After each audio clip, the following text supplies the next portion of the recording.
Tragic story has come to light from New Zealand. An Indian origin healthcare worker in New Zealand, Nithin Manki, learned his 5-year-old son could not be allowed legally in the country as he is autistic.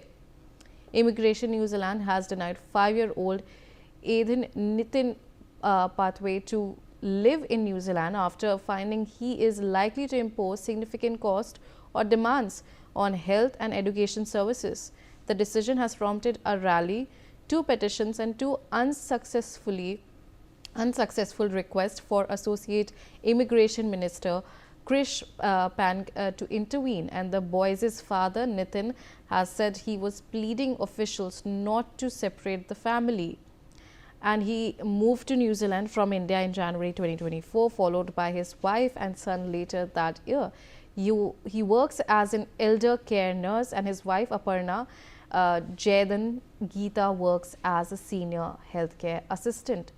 Now joining me on the telecast is my colleague Arzu Seth.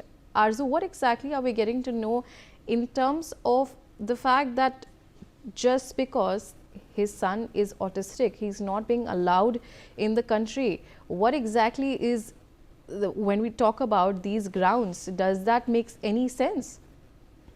Well, yes, Indian origin healthcare worker in New Zealand were left in shock as as he received the greatest shock of his life when he learned that his 5-year-old son could not be allowed legally in the country as he is a statistic.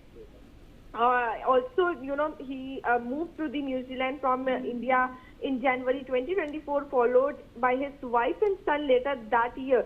He worked as an elder care nurse, and his wife Aparna, Geeta, also worked as a senior healthcare assistant. And Mankil, whose job is on Tier 1 of green list, applied for the straight to residence pathway listing for his family members as secondary. His secondary applicants. The administration sought to know about his son and also speech abilities, and was then told all their visas would be declined unless he withdrew his son's name and applied separately for different visa categories. So it's a very shocking incident that is reporting and makes no sense. All right, Arzu, thank you so much for joining me on the telecast.